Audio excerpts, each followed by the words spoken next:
trip in the new Casablanca. Join the boys in the sun and explore all that Spain has to offer.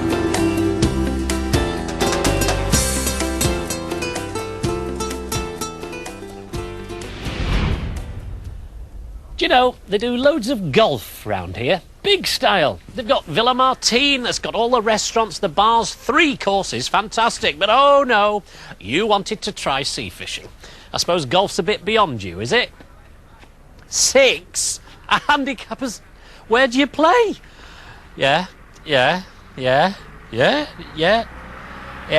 think it probably would have been easier if I'd just said, where haven't you played?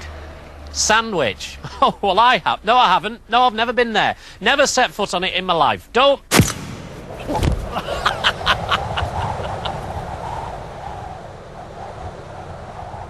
Cheers.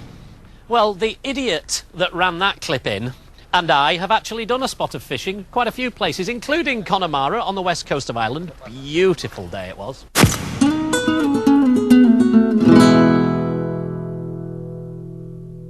So, it's nice to be with someone who actually understands sport. So, you're fully equipped, are you, for this fishing adventure we're going to go on?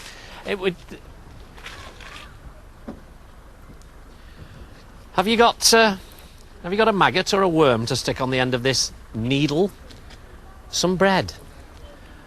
Great. Well, I'll tell you what. You organise your fly fishing, and I'll tell them what's coming up in the programme.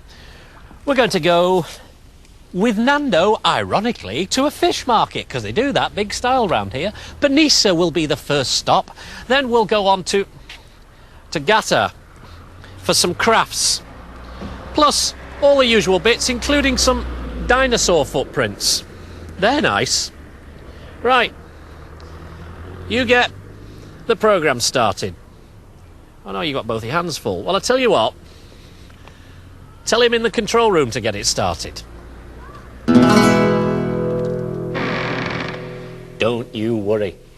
Stick with me, kid. You'll be all right. Now, last time that you joined us, we finished the programme with a bit of a quandary. Let's remind ourselves. You didn't, did you? What, with your sword strapped to it? He was indeed a bit of a thesp, although it's probably fair to say that his performance was about as stiff as this bloke. So I'm going to sum it all up. You were in Arthur and the Knights of the Round Table, and you played the Lady of the Lake, and you were the one that came up with the sword out of the lake, but they had to strap the sword to your frog diving suit. And the reason you got the part is because you do synchronised swimming. Great. Very, very good for you. Now then, here we are on the Costa, and I'll tell you what you should do. You should get your mate back in control to do us a quick little map of the Costa to show us where we are. Terrific. Benissa is this lovely little town that we're in. Now, lots of places in Spain are called Beni something, and there's a very good reason for it. The Arabs use the word, it means son of. They used to name their kids after the mum or the dad, so son of, and then the name of the mother or father. Now, the Isa bit comes from this story. The emir, Arab emir, who was the boss of this area, he had a Christian spy brought before him, a beautiful girl called Isa.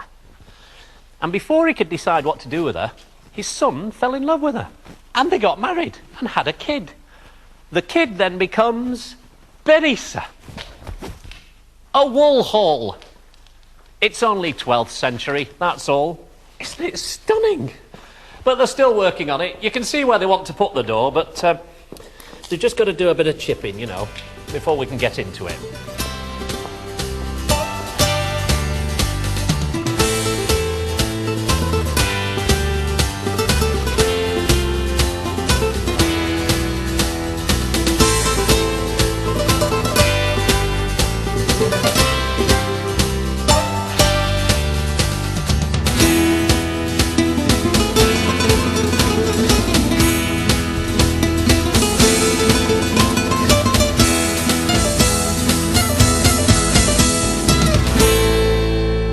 Beautiful Benissa.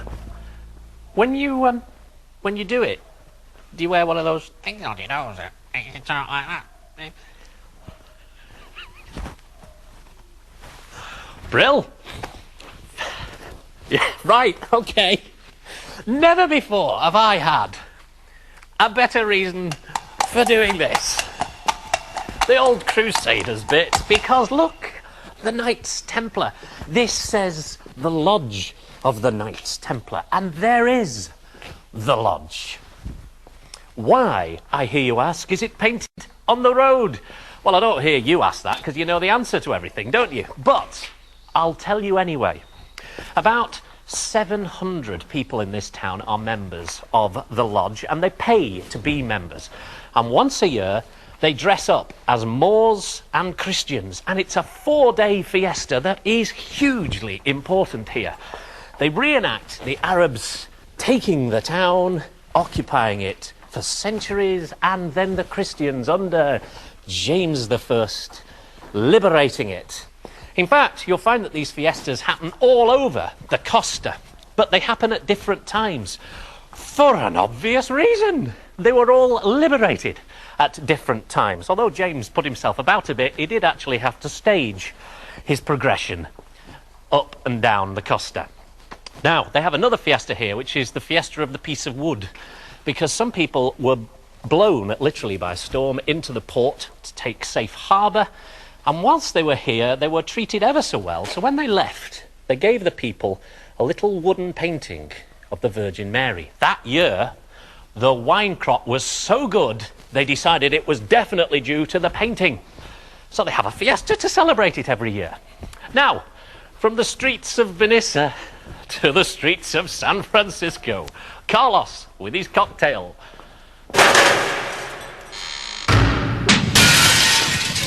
This time, for my little friends, we are going to make a San Francisco, where I left my heart, didn't I?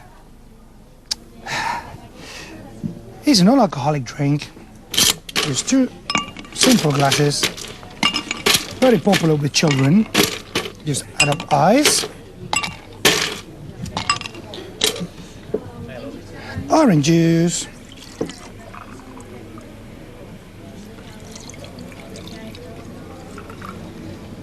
pineapple juice,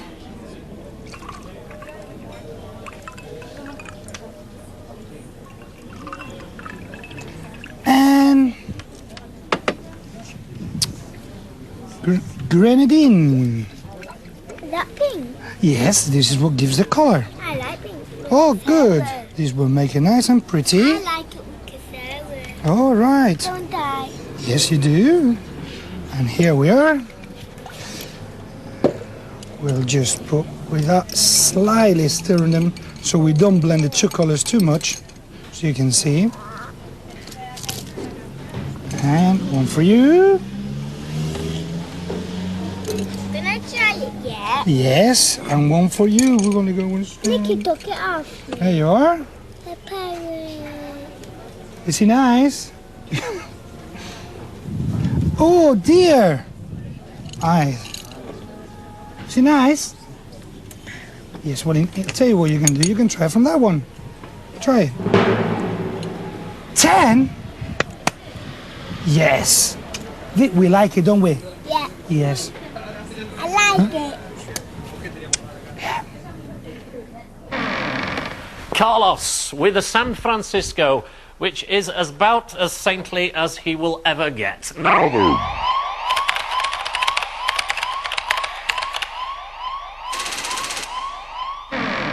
You see, I know everything. A walking encyclopedia. A historian with a heart. A computer that breathes. What do you think I'm like? A dinosaur. Well, okay, yes, I accept that, because there are very few broadcasters left like me, lovey. Talking of dinosaurs, we went looking at those footprints, remember? Dinosaur footprints from the Jurassic period.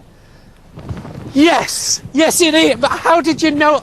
They only discovered them in September. How do you know? You read about it in one of your archaeological magazines. Right. I've drawn chalk round the footprints to show you. A three-toed carnivorous dinosaur walked across this mud flat hundreds of millions of years ago and left its mark. In fact, two of them went across here, about 20 metres long. Big boys or girls going across here. In fact, from this direction, an even bigger creature went that way. Look at that. That's my, well, it's 9 or 10, usually my shoe size. Look. At least 4 metres high, this beast. You wouldn't want to meet it down a dark alley. Now, they reckon that this one, in fact, they know that this stone slab goes under this stone slab. So there's probably more under there, and they're going to lift it up and examine it. This place is top secret. No one knows where it is. Of course, if you send me some money, I'll tell you. No, I'm only joking. Actually, I don't know where we are because I got lost again with the map. But I found my way here, though. Hey, put that down. You'll get a rest in a moment. Come over here. Gata. Not to be confused with gato, because that's Spanish for cat, eh? Get it? Got it? Good. Right. There's a couple of things I want to tell you about this place. First of all, the crafts, which are wonderful. The Gata River, bamboo. They make all this wicker stuff. Fantastic. The Lemon Express train comes up through the mountains from Benidorm, picks it all up and takes it all back down again. But the other reason I wanted to tell you all about this is so I could say, and that is about the end of Gata, where we have to take a break.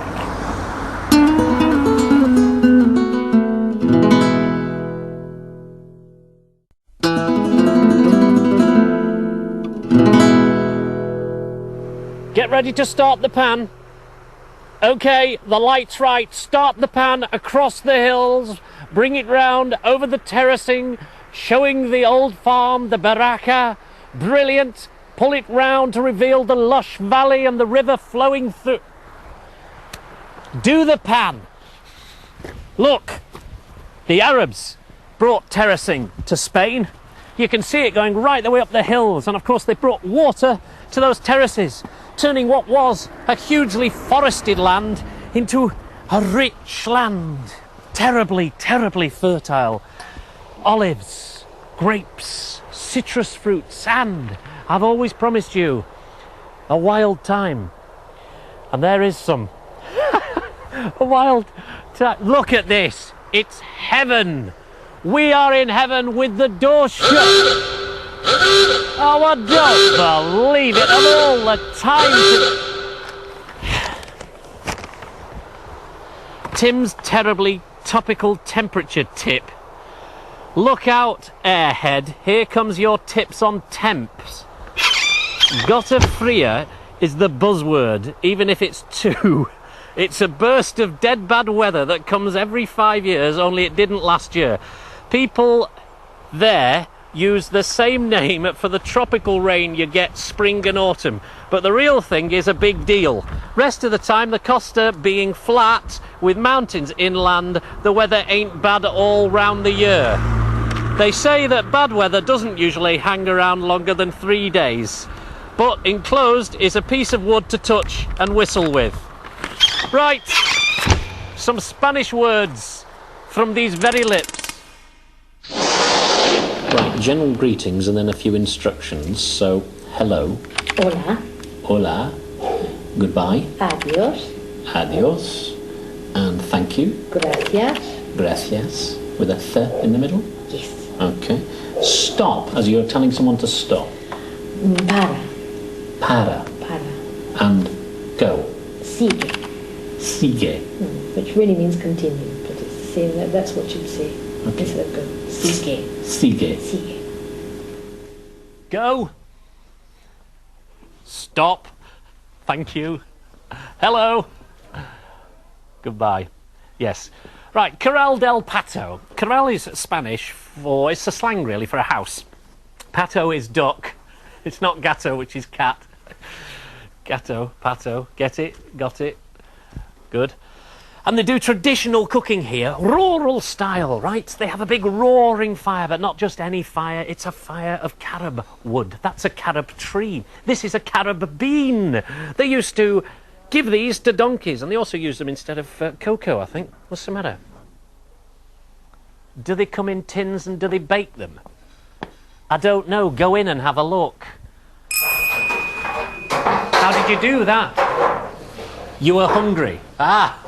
No change there then, hey? Yes, that's it, the fire with the wood burning away, and it's got a lovely smell. It's a shame it's not smelly vision, but it's got a gorgeous smell, and that gives the food a special flavour, and it cooks it very, very slowly. One of the nice things about when you're in Spain is, in a meat restaurant, and this is a meat restaurant, they don't say, do you fancy lamb? They say, do you want sheep? They're dead honest, it's sheep. And if you want to order some, like a lamb chop, as we would call it, it's chuletas. And because he who organises is so efficient, we're now going to go into a piece about a fish market. Right, in the foodie bits today, we're going to the market, not fruit, we're going to fish. Obviously, fish around here is very, very important, and you've got to get stuck in and get some. And it's not just for Athena or Nando, people who own restaurants, it's for everybody. And the first thing, Nando, is there's a lot of it. And it's alive. The crabs are moving. Yeah?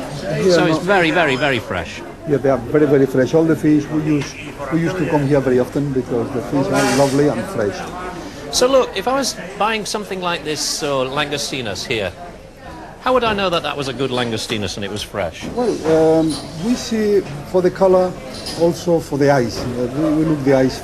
The eyes? The eyes, yes. What about the eyes? The eyes shine, and some of them still they move.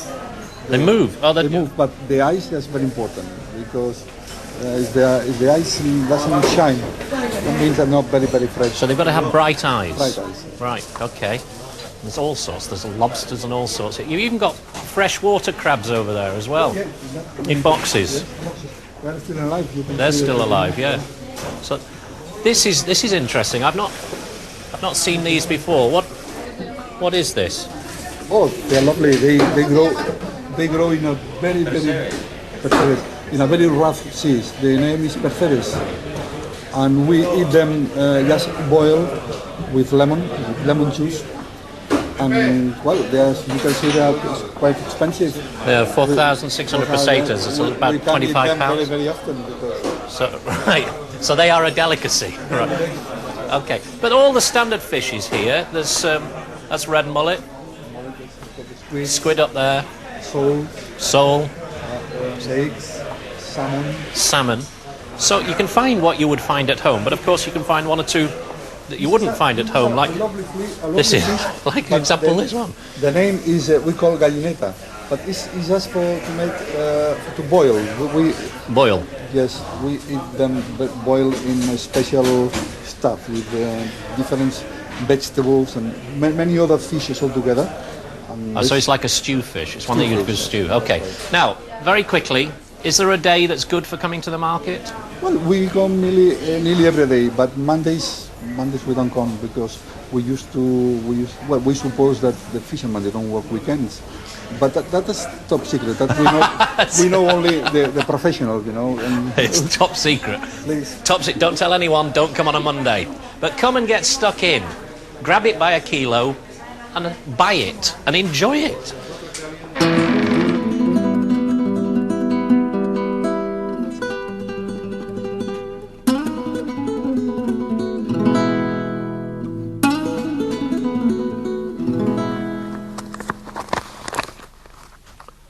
Do you mind?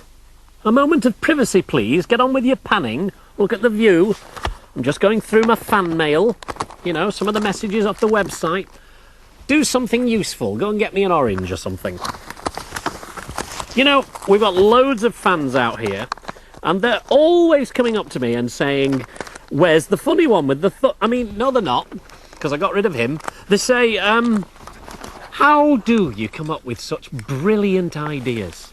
Well, I don't know. I mean, how do you explain genius? If this small date were the original eye's brain, and that orange is yours. Mine's more of a lump of a big piece of wood. You see, it could be any time, day or night. Those synapses, millions of them click together and there's a flash, almost earth-splitting. And actually, I was just thumbing through this Valencia Life magazine, which is really good, and I thought, oh, look, Maria, that looks fantastic. Ancient city on a hill. Let's do a series on it. And that's kind of how it came about. The bloke who writes this is really interesting. And this is his gaff. You started off in the music business here. That's right. What were you doing? It was the days when when labels had independent distribution and they were searching for a deal country by country. And I was gaining experience in Spain and Portugal, and I was helping out labels find record companies who would press and distribute their product in Spain and Portugal. But that doesn't take 20 years or however long you've been here. No, So. it doesn't take 20 years, but when it all starts to go wrong, and I felt duty bound to stay here and try and put it right, and then one thing led to another, and I've been here ever since. Spain has gone through such enormous changes. Terrific changes, terrific changes. In one generation you have a man from herding sheep to his son's first car is a BMW. It's incredible, it's almost too much for one generation to take.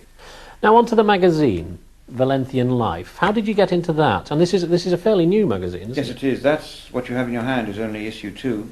This on the table is the faxes of the next issue, which is going to be the Christmas issue. It's coming out very soon. This is only the third. This one is the third issue. That's the second issue.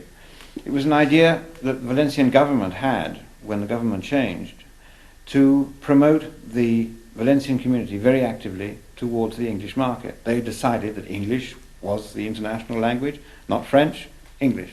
Be pleased to hear. Yeah, absolutely. So they decided to put the magazine together in English alone, not Spanish or German, only English. They would use it to promote the community on an international basis, and at the same time they would seek to motivate the foreigners who are resident here to go and visit other parts of the country or other parts of the community, such as Morelia.